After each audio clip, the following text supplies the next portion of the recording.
I don't believe in buying a car and putting it in the garage and making a museum piece out of it. After they've, showed it and how beautiful it is, they should drive it. A little chip here, a little speck there, gives the car character. And of course that brings you to the experience of driving a Porsche. What makes it such a great experience is that they built their cars to race. Their experiences from racing they would bring forth into the cars. For instance, the key in all Porsches is on the left side.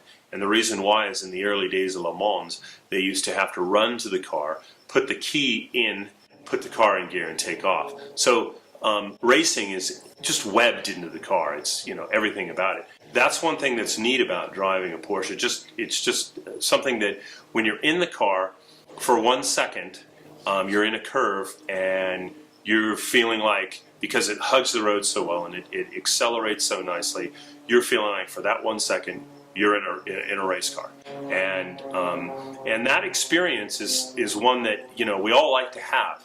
Even when you sit in the car and you're in traffic, from the simplest things to how you sit, how you're able to hold the steering wheel, the feel of that, the sound of the motor. I mean, it feels like 1 second racing, 1 second a thrill, and it's something that once you have it, you are always wanting to say, I want a little bit more.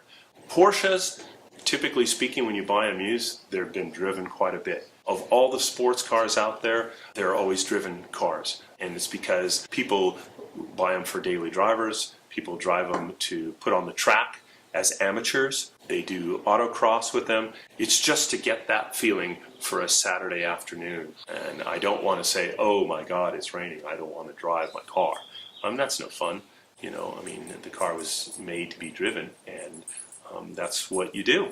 That's kind of, when somebody says, what's it feel like to drive a Porsche? It's all those things. It's a little bit of racing. It's a little bit of, the racing experience. It's, the comfort. It's the roar of the engine. And like I said, you can't do it every minute of every second, but when you get in it, even driving out of the driveway, just the rumble that you feel, it's all part of the experience.